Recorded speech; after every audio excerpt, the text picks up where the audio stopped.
Você já se sentiu perdido, longe de casa, sonhando com uma segunda chance?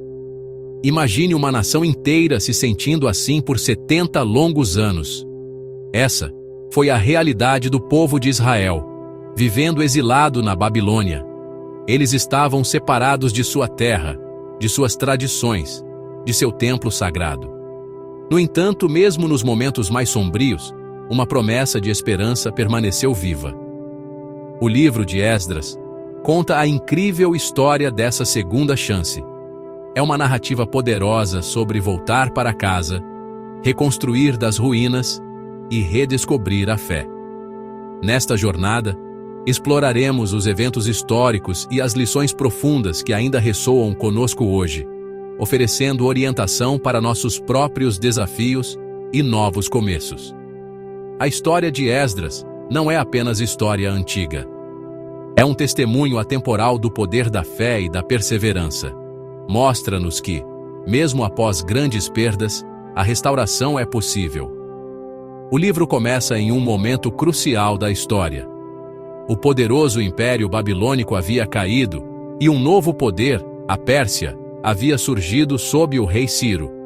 Essa mudança política mudaria tudo para os israelitas exilados.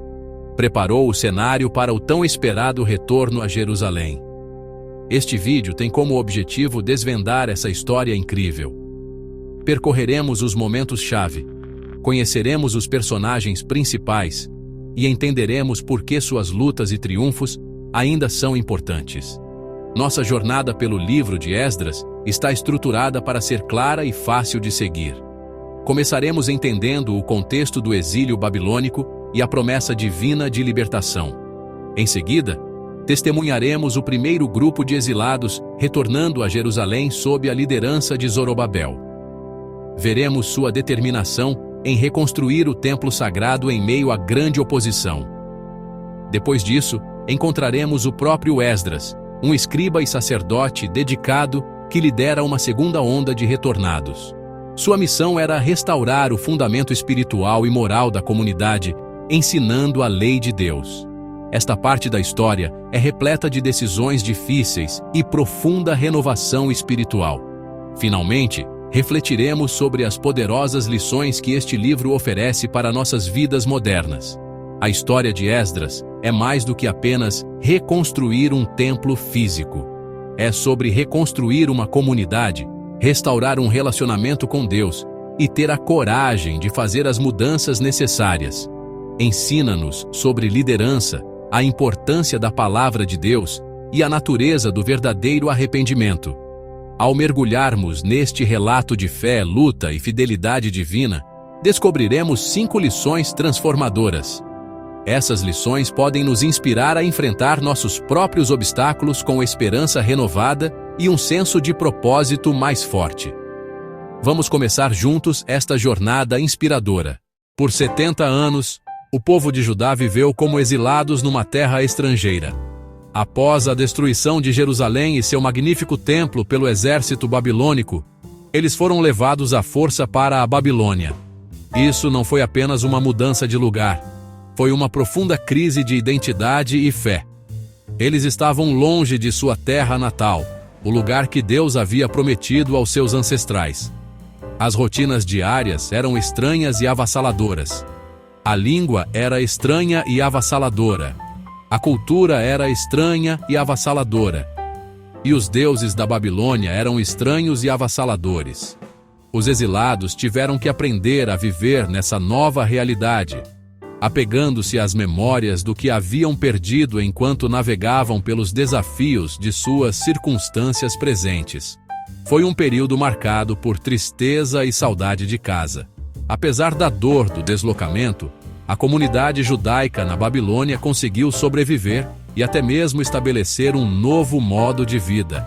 Nem todos foram escravizados no sentido mais duro. Muitos foram autorizados a construir casas, plantar jardins e se engajar no comércio. Alguns até alcançaram posições de influência e riqueza dentro da sociedade babilônica, como vemos nas histórias de figuras como Daniel. No entanto, essa estabilidade relativa não apagou a profunda ferida espiritual de estarem separados de seu templo, o centro de sua adoração e o símbolo da presença de Deus entre eles. Eles se reuniam em grupos menores para orar e lembrar a lei, mantendo suas tradições vivas em um ambiente estrangeiro. Os exilados constantemente lutavam com perguntas difíceis. Deus os havia abandonado? Os deuses da Babilônia eram mais poderosos do que o seu próprio Deus? Essas dúvidas eram um fardo pesado em seus corações. Os profetas que haviam alertado sobre esse julgamento, como Jeremias, também haviam falado de uma futura restauração. Mas 70 anos é muito tempo para esperar. Uma geração inteira nasceu e cresceu na Babilônia, conhecendo Jerusalém apenas através das histórias de seus anciãos. O desafio era transmitir sua fé e identidade a essas gerações mais jovens, garantindo que a memória de Sião e a esperança de retorno não se apagassem com o passar do tempo. Este período de exílio foi um cadinho que reformulou a fé de Israel. Sem o templo e seus rituais elaborados, o foco de sua vida religiosa mudou. Mais ênfase foi colocada no estudo das Escrituras, na oração e nas reuniões comunitárias.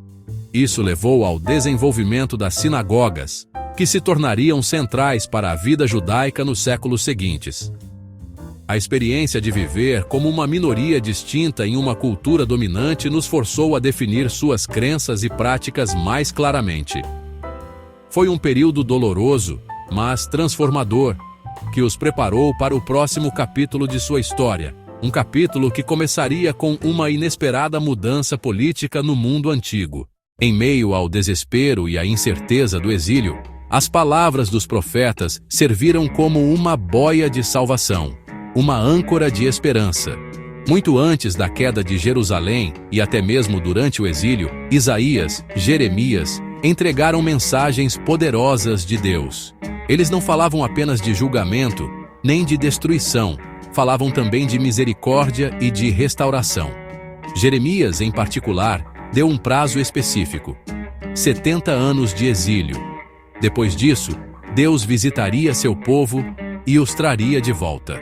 Essa profecia virou a pedra angular da esperança deles, uma promessa divina à qual se agarravam como um bilhete premiado. Essas profecias eram detalhadas e cheias de imagens reconfortantes. Isaías falou de uma voz clamando no deserto, preparando o caminho para o retorno do Senhor. Ele pintou Deus como pastor, agrupando os cordeiros em seus braços. Essas palavras ofereceram conforto a um povo sentido e disperso. Asseguravam que Deus não os havia esquecido. O castigo não era o capítulo final. Um plano de redenção já estava em andamento, aguardando o tempo certo. A promessa de retorno não era só geográfica.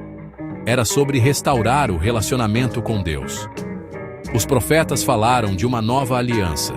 Lei em tábuas de pedra versus lei escrita em seus corações. Era uma renovação espiritual, uma chance de recomeço em obediência e fidelidade.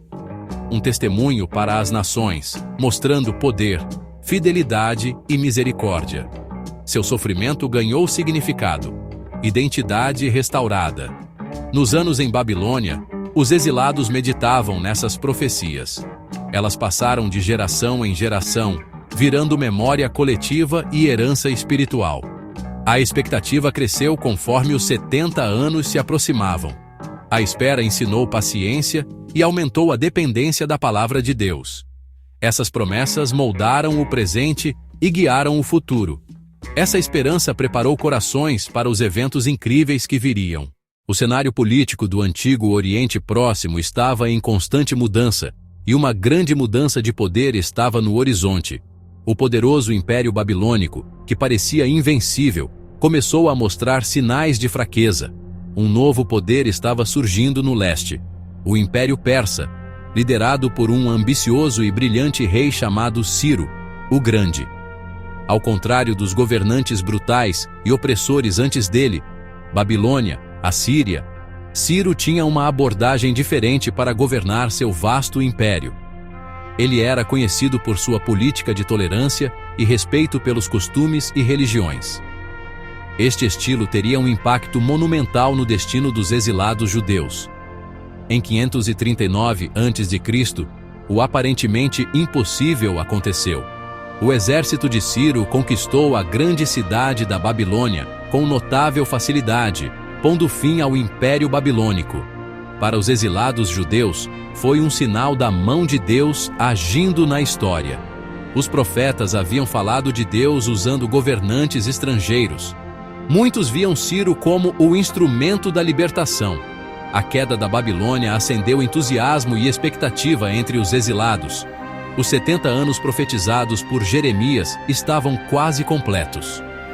No primeiro ano de seu reinado sobre a Babilônia, o rei Ciro emitiu um decreto histórico. Esta proclamação, registrada nos primeiros versículos do livro de Esdras, era diferente de tudo que o mundo antigo havia visto. Ciro anunciou que o Deus dos céus lhe havia dado todos os reinos da terra e que o havia nomeado para construir um templo para ele em Jerusalém. Ele concedeu permissão a todos os exilados judeus para retornar a Judá e reconstruir a casa do Senhor. Foi um ato oficial de libertação patrocinado pelo Estado. Uma reversão direta da política babilônica de deportação. O sonho de voltar para casa estava se tornando realidade. O decreto de Ciro foi ainda mais longe. Ordenou que os vasos sagrados do templo, tomados por Nabucodonosor, fossem devolvidos. Nabucodonosor havia levado aqueles objetos. Ciro encorajou seus súditos a apoiar os retornantes com prata, ouro, bens, gado. Este ato generoso preparou o palco para a primeira onda de repatriados. A longa noite do exílio finalmente havia terminado. O alvorecer de uma nova era de restauração havia começado, tudo orquestrado por um rei estrangeiro agindo como agente escolhido por Deus. Pausa. Após o decreto surpreendente do rei Ciro, uma onda de entusiasmo varreu a comunidade judaica na Babilônia. A promessa de retornar à sua terra natal, um sonho acalentado por 70 anos, agora era uma realidade palpável. O primeiro grupo de repatriados foi liderado por um homem chamado Zorobabel, descendente do rei Davi, e Jesua, o sumo sacerdote. O livro de Esdras fornece uma lista detalhada das famílias que optaram por fazer a árdua jornada de volta a Judá. No total, cerca de 50.000 pessoas, homens, mulheres, crianças e seus servos. Esta foi uma empreitada monumental, um novo êxodo que espelhava a antiga partida do Egito, repleta de esperança e incerteza. A jornada em si foi longa e desafiadora. A caravana de repatriados teve que viajar centenas de quilômetros através do terreno desértico, uma jornada que levaria vários meses. Eles não estavam apenas carregando seus pertences pessoais. Eles também foram encarregados de uma carga preciosa. Conforme a ordem de Ciro, eles carregavam os vasos sagrados do templo, milhares de artigos de ouro e prata que Nabucodonosor havia saqueado de Jerusalém décadas antes. O retorno desses itens foi profundamente significativo. Simbolizava a restauração da verdadeira adoração e a continuidade de sua relação de aliança com Deus.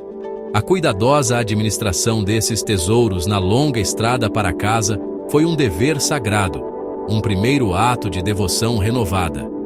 Esta não foi uma decisão tomada de ânimo leve. Para muitos, a Babilônia era o único lar que haviam conhecido. Eles haviam construído vidas, negócios e famílias lá. Partir significava abandonar o familiar por um futuro desconhecido em uma terra que estava em ruínas. A Bíblia nos diz que seus espíritos foram movidos por Deus para ir. Foi um ato de profunda fé. Eles estavam escolhendo acreditar na promessa de restauração de Deus em detrimento do conforto de suas vidas atuais.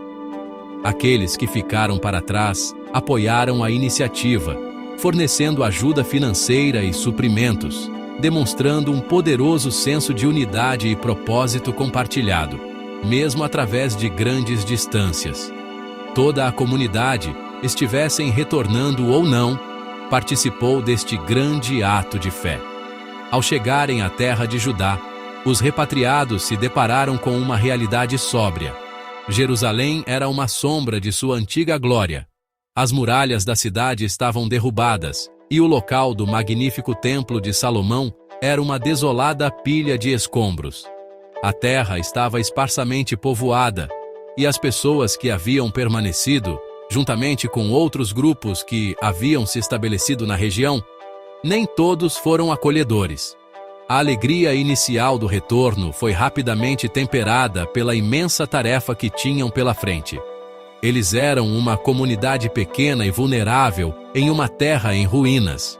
Sua primeira prioridade foi restabelecer sua vida de adoração, começando pelo coração de sua fé, o altar de Deus. Assim que se estabeleceram em suas cidades ancestrais, os líderes, Zorobabel e Jesua, reuniram o povo em Jerusalém.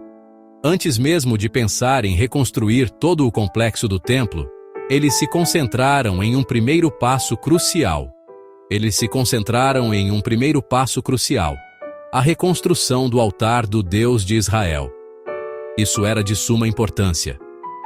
O altar era o lugar de sacrifício, o ponto central de comunhão com Deus e de expiação pelos pecados. Eles o construíram sobre sua fundação original, uma declaração poderosa de que estavam restabelecendo a adoração legítima e tradicional do Senhor. No 7º mês, eles se reuniram como um só e começaram a oferecer holocaustos, reinstaurando os sacrifícios diários e celebrando a festa dos tabernáculos, conforme prescrito na lei de Moisés. Esse ato de reconstruir o altar foi um ato de fé e coragem.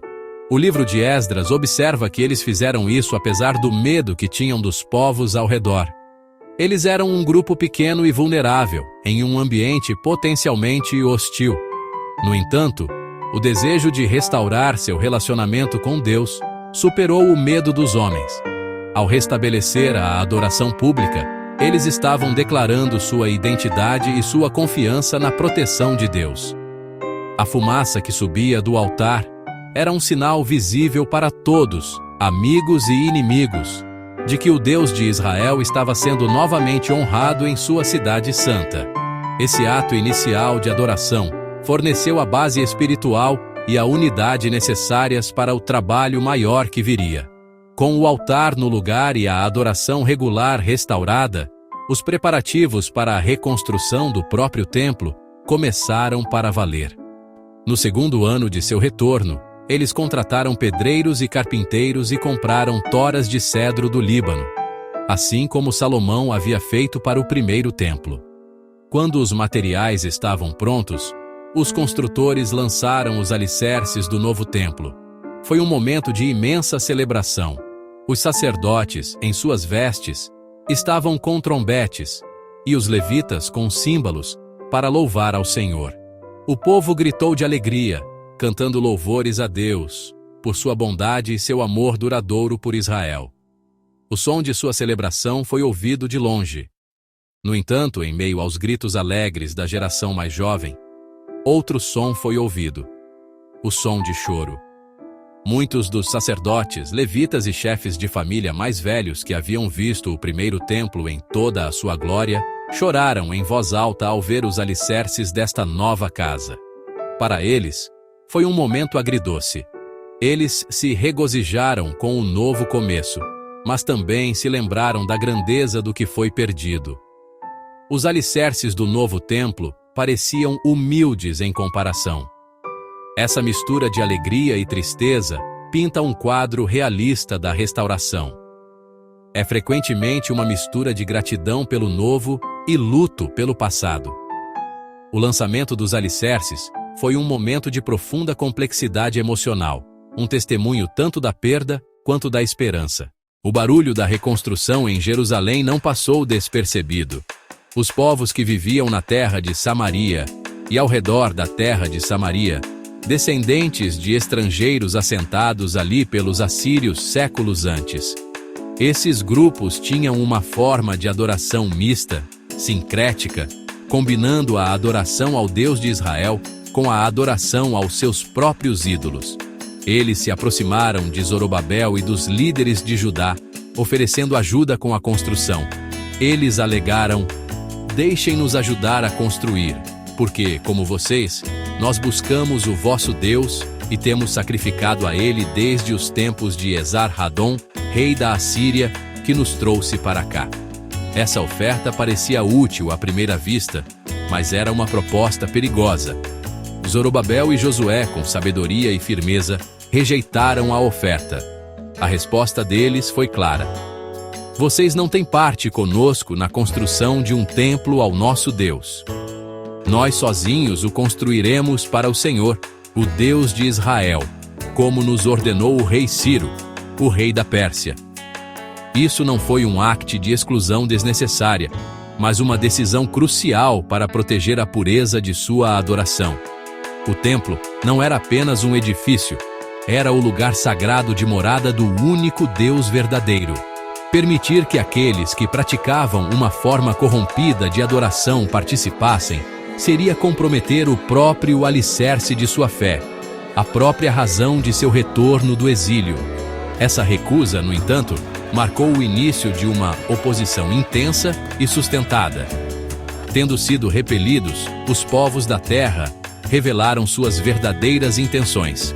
Sua oferta amigável se transformou em hostilidade ativa. Eles iniciaram uma campanha sistemática para desencorajar e amedrontar o povo de Judá, para impedi-los de construir. Eles empregaram várias táticas, desde ameaças diretas e intimidação, até manobras políticas mais sutis. Frustraram seus planos espalhando boatos e criando obstáculos a cada passo.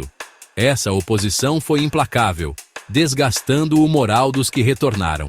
O entusiasmo inicial e o ímpeto do projeto de reconstrução começaram a diminuir sob a constante pressão e o medo. A obra desacelerou significativamente à medida que o povo ficou desanimado. A oposição atingiu seu auge quando os inimigos de Judá e Benjamim levaram seu caso à corte persa. Eles contrataram conselheiros para trabalhar contra os judeus e escreveram cartas de acusação aos reis sucessores da Pérsia, primeiro a Xerxes e depois a Artaxerxes. Nessas cartas, eles falsamente retrataram a reconstrução de Jerusalém como um ato de rebelião, alegando que, se a cidade e suas muralhas fossem concluídas, os judeus deixariam de pagar impostos e desafiariam o rei. Esses relatórios caluniosos foram eficazes.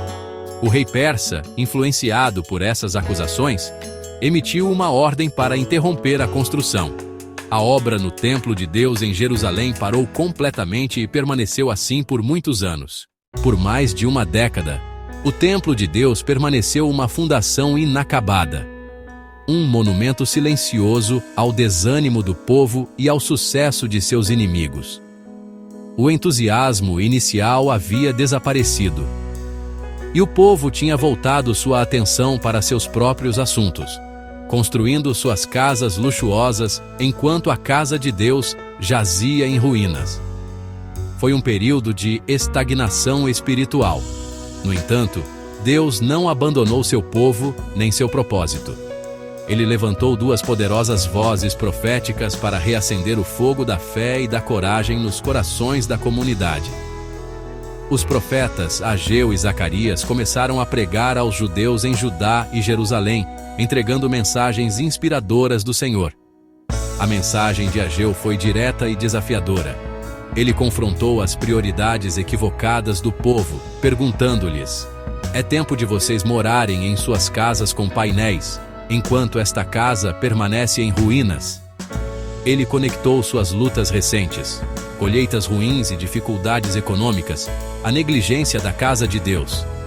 Ele os chamou para considerar seus caminhos, subir ao monte, trazer madeira e edificar o templo, para que Deus possa ter prazer nele e ser honrado.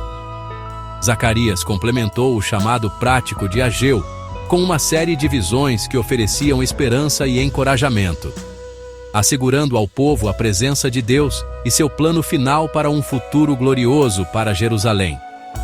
Impulsionados pela poderosa pregação de Ageu e Zacarias, Zorobabel e Jesua foram movidos à ação. Eles se levantaram e retomaram o trabalho na casa de Deus. Sua fé foi renovada e eles decidiram obedecer ao comando de Deus através dos profetas.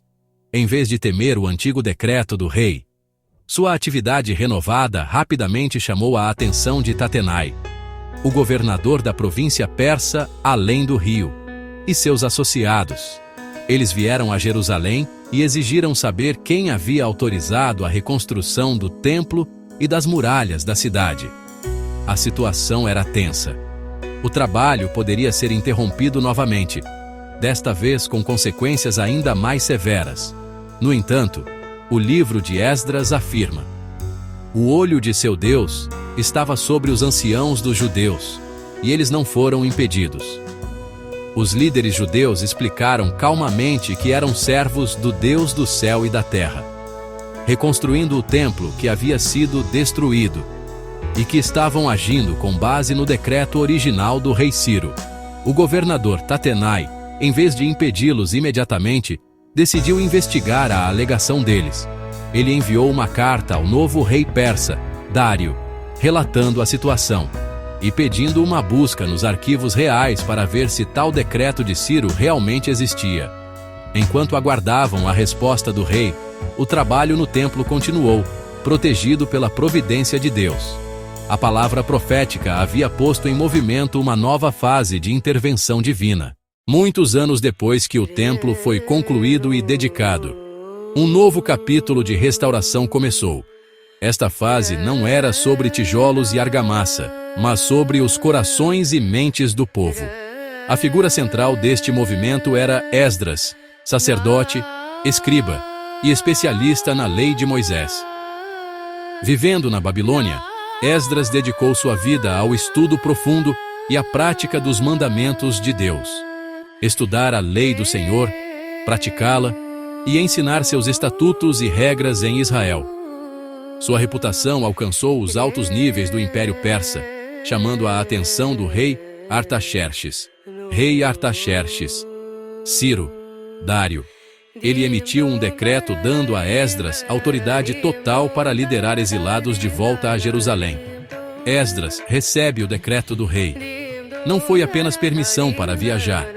A carta do rei concedeu recursos e poder significativos. Quantia substancial de prata, quantia substancial de ouro e recursos do tesouro real e da comunidade judaica na Babilônia para embelezar o templo. Autoridade para nomear magistrados, autoridade para nomear juízes e administrar a justiça de acordo com a lei de Deus, estabelecendo uma ordem legal e social baseada nas Escrituras. A jornada de Esdras foi um testemunho de fé. Reuniu cerca de 1.500 homens, junto com suas famílias. A rota era perigosa, com bandidos e inimigos. Seus companheiros sugeriram pedir uma escolta militar. Esdras recusou. A boa mão do nosso Deus está sobre todos os que o buscam, mas sua grande ira está contra todos os que o abandonam. Pedir soldados pareceria contradizer essa fé. Em vez disso, Esdras proclamou um jejum. O povo se humilhou e o povo orou por uma viagem segura. As orações foram respondidas. Após 4 meses de jornada, Esdras e sua caravana chegaram em segurança a Jerusalém, com sua preciosa carga de ofertas e tesouros intactos. A chegada confirmou a fidelidade de Deus. Esdras entregou as contribuições ao templo e ofereceu sacrifícios em agradecimento. Foi um ponto de virada para Judá. Zorobabel reconstruiu a estrutura física, o templo. Esdras veio para reconstruir a estrutura espiritual e reconstruir a estrutura moral do povo. Ele veio sem martelo de construtor, mas com a palavra de Deus, pronto para liderar uma reforma religiosa e social. Pausa. Logo após sua chegada, Esdras se viu diante de um relato profundamente perturbador vindo dos líderes em Jerusalém. Eles o informaram que o povo de Israel não havia se mantido separado dos povos ao redor. Sacerdotes, levitas, eles haviam se casado com mulheres estrangeiras. Essas nações praticavam idolatria proibida pela lei de Deus. Isso não era meramente uma questão social, era uma grave crise espiritual. Esses casamentos ameaçavam a identidade e a fidelidade da aliança. A comunidade que deveria ser santa estava comprometendo sua fé. Repetiam os pecados que haviam levado ao exílio. A reação de Esdras foi de profunda tristeza e horror. Rasgou sua túnica e manto, arrancou cabelos de cabeça e barba e sentou-se consternado. Sua demonstração pública de luto era a expressão de um coração partido. Ele estava arrasado após tudo o que Deus havia feito. Outros tementes a Deus se reuniram ao seu redor. Na hora do sacrifício da noite, Esdras levantou-se e orou em confissão. Prostrando-se diante da casa de Deus, ele chorou e confessou os pecados da nação. Nossos pecados são mais altos que nossas cabeças e nossa culpa alcançou os céus. Sua oração recontou a fidelidade de Deus e contrastou com a rebelião do povo. Ele reconheceu a vergonha e a culpa deles diante de um Deus santo. Essa oração pública foi um divisor de águas. Uma multidão muito grande se reuniu, homens, mulheres e crianças. Eles também choravam amargamente. A dor de Esdras desencadeou um despertar coletivo. Um homem chamado Secanias se manifestou, reconheceu a infidelidade e ofereceu esperança. Propôs uma aliança para mandar embora as esposas estrangeiras e seus filhos, segundo a lei. Instou Esdras a se levantar e liderá-los. Prometeu apoio do povo. Pausa. Após o poderoso momento de confissão coletiva, Esdras tomou uma atitude decisiva. Ele fez com que os principais sacerdotes jurassem cumprir o que havia sido proposto por Secanias. Ele fez com que os levitas jurassem cumprir. Ele fez com que todo o povo jurasse cumprir.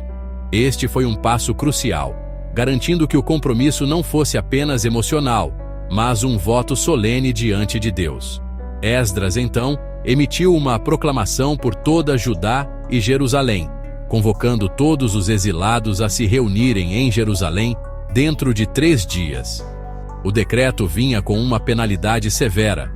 Qualquer um que não comparecesse teria sua propriedade confiscada e seria expulso da comunidade. Isso demonstrava a urgência e a natureza inegociável da questão. Era pegar ou largar. Dentro de 3 dias, todos os homens de Judá se reuniram na praça em frente à casa de Deus. E todos os homens de Benjamim também se reuniram. Foi uma assembleia sombria, realizada durante a estação chuvosa. O povo sentou-se tremendo, tanto pela seriedade quanto pela forte chuva. Esdras ficou diante da multidão e dirigiu-se a eles diretamente. Ele declarou: "Vocês foram infiéis. Vocês se casaram com mulheres estrangeiras, aumentando a culpa de Israel. Ele os ordenou a confessar seu pecado ao Senhor, o Deus de seus antepassados, e a se separarem dos povos da terra e de suas esposas estrangeiras. A tarefa era imensa e envolveria sacrifícios pessoais dolorosos, afetando o cerne de muitas famílias, um divórcio religioso complicado." A assembleia inteira respondeu em voz alta: "Você está certo. Devemos fazer o que você diz." Eles reconheceram seu pecado e concordaram com o curso de ação exigido. No entanto, também reconheceram as dificuldades práticas da tarefa. Havia muitas pessoas envolvidas, e o tempo chuvoso tornava impossível lidar com o assunto ao ar livre. Eles propuseram um processo mais organizado, que seus líderes representem toda a assembleia, e que todos em suas cidades que se casaram com mulheres estrangeiras venham em horários marcados, juntamente com os anciãos e juízes de cada cidade. Isso permitiria que cada caso fosse examinado cuidadosamente até que a ira de Deus se afastasse. Esdras concordou com este plano prático. Ele nomeou uma comissão de líderes para investigar os casos de casamentos mistos em toda a terra. Este processo foi completo e sistemático, levando 3 meses para ser concluído. O livro de Esdras inclui uma lista dos homens que foram encontrados casados com mulheres estrangeiras, começando com os sacerdotes e levitas, mostrando que o pecado havia penetrado até mesmo a liderança espiritual. Esses homens prometeram mandar suas esposas embora e ofereceram um carneiro como oferta pela culpa de seu pecado. Este processo difícil e doloroso de separação foi a prova necessária e tangível de seu arrependimento, um ato custoso para purificar a comunidade e restaurar seu relacionamento de aliança com Deus. A história de Esdras e o retorno do exílio é uma narrativa rica e poderosa que oferece verdades atemporais para nossas próprias vidas. A primeira lição é a fidelidade inabalável de Deus. Mesmo após 70 anos de exílio, um período de profunda perda e silêncio, Deus não se esqueceu de suas promessas. Ele moveu o coração de um rei estrangeiro, Ciro, para libertar seu povo e orquestrar seu retorno. Isso nos ensina que não importa quão longas sejam nossas estações de espera ou quão desesperadoras sejam nossas circunstâncias. Os planos de restauração de Deus estão sempre em ação. Seu tempo é perfeito e suas promessas são seguras. Isso deve nos inspirar a manter a esperança. Uma segunda lição é priorizar a presença de Deus. Quando o primeiro grupo chegou a uma Jerusalém em ruínas, seu primeiro ato não foi construir casas para si mesmos, mas reconstruir o altar de Deus. Mais tarde, enfrentaram imensa oposição para reconstruir o templo, mas os profetas os exortaram a colocar a casa de Deus em primeiro lugar. Isso nos desafia a examinar nossas prioridades. Estamos construindo casas luxuosas enquanto negligenciamos nossas vidas espirituais e a comunidade de fé? Esdras nos chama a colocar nosso relacionamento com Deus e nosso compromisso com sua adoração no centro absoluto de nossas vidas.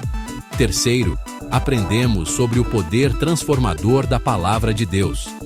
Esdras não trouxe poderio militar nem soluções políticas. Ele trouxe o livro da lei. A leitura pública das Escrituras provocou um profundo despertar, levando à convicção, ao arrependimento e a uma aliança renovada. Isso destaca o papel indispensável da Bíblia em nossas vidas. Não é meramente um livro de histórias antigas. É uma palavra viva e ativa com poder para convencer, guiar e transformar. Devemos seguir o exemplo de Esdras, dedicar-nos ao estudo da palavra, permitir que ela molde nossos corações e aplicar suas verdades às decisões diárias. Finalmente, o livro de Esdras nos ensina sobre a coragem para arrependimento e reforma. A resposta da comunidade à crise dos casamentos mistos não foi fácil. Envolveu separações difíceis e dolorosas, uma demonstração custosa de compromisso com a santidade. O arrependimento genuíno requer mais do que palavras. Exige ação decisiva e disposição de remover tudo que compromete nosso relacionamento com Deus. Isso nos chama a confrontar o pecado em nossas vidas e em nossas comunidades, fazendo mudanças difíceis para nos alinharmos com a vontade de Deus. A jornada de restauração é um caminho de fé, obediência e transformação corajosa.